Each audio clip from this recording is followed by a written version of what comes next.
Tell me about the good old days. I remember in the days when I was a kid, and I'm going to get real regional here, guys, so you may not be able to relate to this, but here in my neck of the woods, we had two big toy stores. It was Toys R Us and a place in Oak Brook Terrace, which is a suburb just outside of Chicago, called Dispensa's Castle of Toys. Oh, Dispensa was basically a converted warehouse, but from the front, you'd never guess that because the whole front looked like a big castle, and flanking either side, more than 2 stories on either side, were these toy soldiers. It was really cool. And you go inside, and I remember it being really magical inside. In my mind, it was like FAO Schwartz, but I've since looked at old pictures of it, and it really was just a warehouse inside. But they have so many toys, just literally everything you could think of. I think that was part of their jingle. Yeah. And in time, they expanded, and it wasn't just the toy store, but next door they had little carnival, like the moving carnivals that they always had, but it was permanent. It had the little Ferris wheel and the merry-go-round and stuff like that. A little tiny kiddie type roller coaster, all that kind of stuff. And that was there all day long. And like for an entrance fee, you could buy tickets to the amusement park, but then you could spend those in the store and vice versa. It was kind of a neat little synergy. That is neat. That unfortunately went away, and we were left with only the national Toys R Us, which wasn't as much fun, but they still had lots of toys, and I remember there were 2 things that were crucial to little boy Troy's Christmas in the 70s. And that was the Sears catalog and the Toys R Us wish book. And you'd go through those things and you dog ear the pages and you'd circle all the things that you really, really loved. Mm-hmm. And Sears went out of business. Well, they stopped doing the what do you call it? The mail away catalog before they kind of closed up all their shops. So when that went away, all that was left was the Toys R Us wish book. And that was the last remnant of all that, fond memory for young Troy. And by young Troy, I mean, like, had just gotten married in the 90s, but still, holding on. I always have.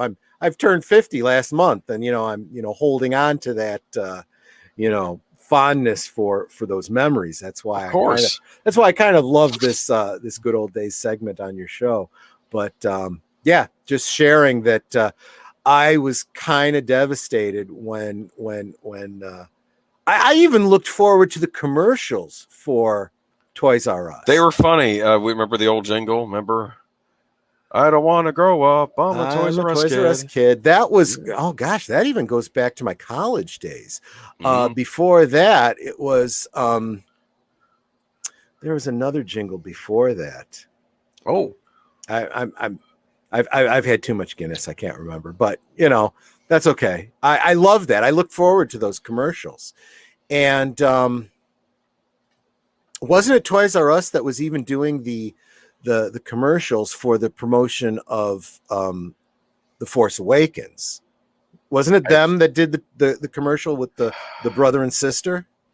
I think so. I know there was something to do with them, and the people were complaining about, I think, the toy launch for Last Jedi when that happened, or was it? There was some toy, or maybe it was a toy launch following Last Jedi. Like something went wrong. That was part of it. The whole toy launch for, and this isn't Toys R Us's fault. No, it wasn't their fault. This was definitely Hasbro, and Hasbro actually being a victim of the whole situation with Lucasfilm, but it did directly affect Toys R Us. A lot of people look at it as like a nail in the coffin. For Toys R Us, the failure of that particular toy brand. Well, Leia Plus Size is talking about the Barbie page for the Toys R Us, and I remembered that page. Yeah, back in the 70s, it was Star Wars, Star Wars, Star Wars, Star Wars, Barbie, Barbie, Barbie, Barbie. Literally in that order. You know, you had a number of pages dedicated to Star Wars, then you had a number of them dedicated to Barbie. Then it went into Mego and G.I. Joe. Lego had its own aisle. Remember that? Yep.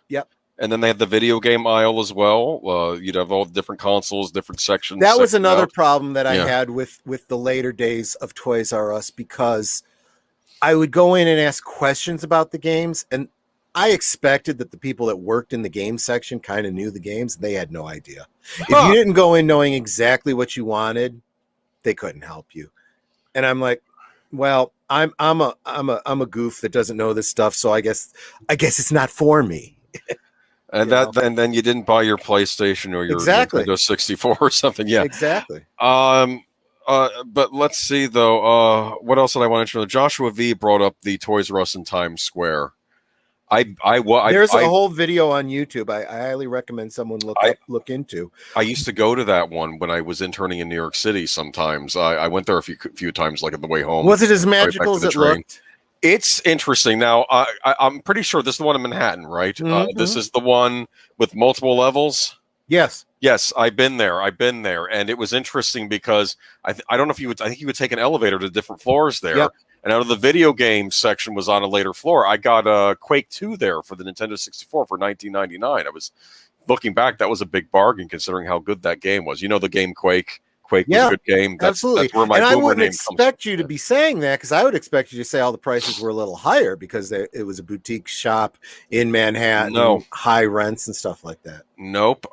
They had a lot of and this video, because again, I've never been there myself. All I know about is from the video I saw on YouTube, and it looks like they did a lot of great. It was their flagship store. So they did all of their promotional things from there. They'd have stars come in to help promote toy lines and whatnot. And it was a lost leader for them because they paid so much money in their lease, they didn't make it back in sales, and they ultimately couldn't keep it going. That's an oversimplification of what the video basically said to me. Huh.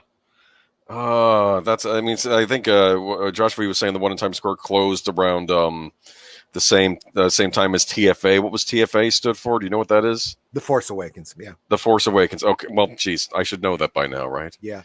No, to blame everything on The Last Jedi is disingenuous. It's clear that Toys R Us was already on its way down, but that's why they really couldn't afford what happened with the Star Wars toys that year.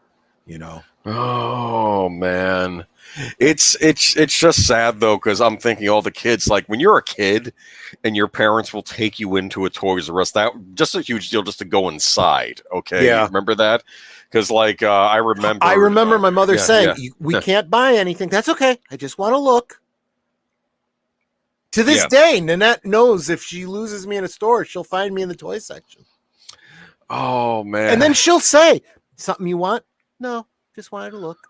It's funny because it's funny. I can almost track my childhood with Toys R Us, because you start out as a kid, you're looking at like the stuffed animals and the fun toys, and you get a little bit older and what you're wanting, like the Star Wars figures or the Universal Monsters figures, and then you move on to Legos because you're constructing the sets of model kits, and then you move on to video games. But it's all in the same store. If you want a bicycle, or anything, it's all in this. You can almost track someone's whole childhood through a Toys R Us, and it's through the teenage years. I do want to speak to one comment. Trooper FN 2525 says Toys R Us was a dinosaur. All the OG toy stores are gone. Oh well. Again, Trooper, I'm going to say that it's not really the stores themselves. I don't think the business model is expired. I think the problem was that they failed to pay attention to and stay. Yeah. In a way, you're absolutely right, Natter. They did not pay attention to what was happening in the business world around them. Okay. There are certain things that I talk about all the time in terms of business that are always true and are always going to be true. I don't care how technology changes things. Customer service matters. You can get away with not having a product on your shelf, not having the lowest prices, whatever. But if you don't have great customer service, you will not survive. And good customer service covers over a multitude of sins. I will go back to a lot of different places and pay more because I know the people there are going to take care of me. Look, Chick-fil-A. I will go to Chick-fil-A over McDonald's any single day just because, damn, I get nice, pleasant service from them. They're very careful with orders too. They rarely screw up. Like I said, I hope to see Toys R Us again because I feel bad for the kids.